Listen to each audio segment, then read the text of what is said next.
Students, क्या आप जानते हो कि हम कोई भी काम कैसे करते हैं? किसी भी काम के लिए जो एनर्जी लगती है, क्या उस एनर्जी को मेजर किया जा सकता है? ऐसे ही इंटरेस्टिंग क्वेश्चन के आंसर्स हैं इस वीडियो में, क्योंकि हम पढ़ने वाले हैं क्लास 6 का chapter number 11 work and energy. इसे हम 3 पार्ट्स में देखेंगे। This is part 1। इस वीडियो में हम समझेंगे what is work and energy and relationship between work and energy. So let's start this super interesting topic. I am Aarti and I welcome you all to Spotty Science. Students, this chapter is interrelated with last 2 chapters, that is motion and types of motion and force and types of force.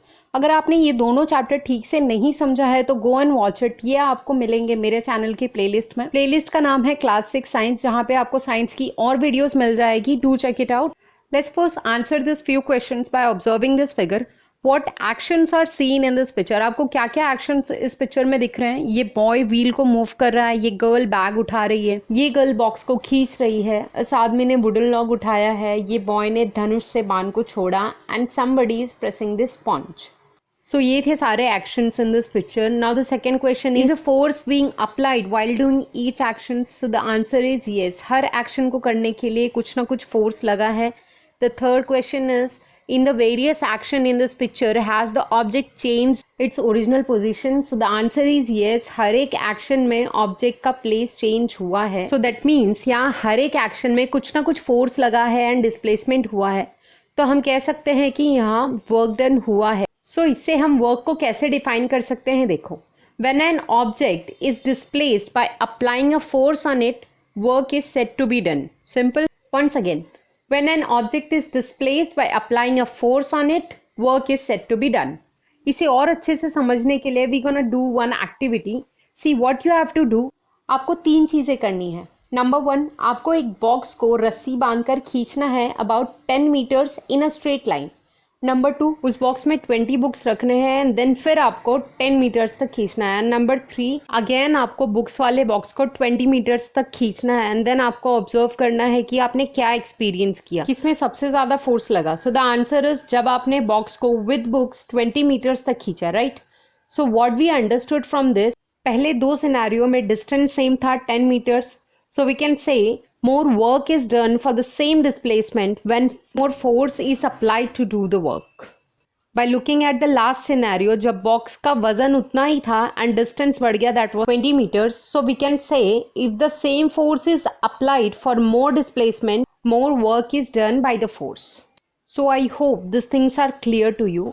अब हम एक interesting सी चीज़ देखने वाले हैं, ध्यान से सुनना. Work, काम को अगर आपको मेजर करना है तो आपको उसके लिए फोर्स और डिस्प्लेसमेंट दोनों को कंसीडर करना पड़ता है. इसको समझते हैं इस एक्टिविटी से. आपको पुली को एक हाइट पे फिक्स करना है, ये है पुली, और फिर एक रस्सी की हेल्प से आपको उसके एक एंड में 2 kg का लोड अटैच करना है और रस्सी के दूसरे एंड को नीचे की तरफ खींचना है, पहले 2 मीटर की हाइट तक एंड देन 4 मीटर की हाइट तक. और फिर ऑब्जर्व करो आपको फोर्स कब ज़्यादा लगाना पड़ा, 2 मीटर की हाइट में या 4 मीटर की हाइट में. आप ऑब्जर्व करोगे कि 4 मीटर तक खींचने में आपको ज़्यादा फोर्स लगाना पड़ा. सो यहाँ वेट उतना ही था बट डिस्टेंस ज़्यादा था. सो ज़्यादा डिस्प्लेसमेंट था, मतलब काम भी ज़्यादा करना पड़ा, राइट. सो डिस्टेंस ज़्यादा तो वर्क डन ज़्यादा एंड फोर्स ज़्यादा तो भी वर्क डन ज़्यादा. दैट्स वाई वी से वर्क को मेजर करने के लिए फोर्स और डिस्प्लेसमेंट दोनों को कंसीडर करना पड़ता है. Next will see relationship between work and energy. What is energy? The capacity to do the work is called energy. समझते हैं कैसे? इस पिक्चर को देखो, आपने टॉय कार से तो खेला होगा, उस पर थोड़ा फोर्स लगाएंगे तो कार आगे जाती है, राइट. वैसे ही इस बॉय ने कार पर फोर्स अप्लाई किया तो कुछ डिस्प्लेसमेंट हुआ एंड देन फिर कार खुद आगे गई. तो क्या इसे हम कह सकते हैं कि एक एनर्जी ट्रांसफॉर्म हो गई दूसरी एनर्जी में? क्योंकि एनर्जी कभी खत्म नहीं होती, उसकी सिर्फ शक्ल बदलती है. हमेशा ये याद रखना. आगे देखेंगे कैसे. सो इस पिक से हम समझ सकते हैं कि बॉय की एनर्जी ट्रांसफॉर्म हुई वर्क में उसके लगाए हुए फोर्स की मदद से.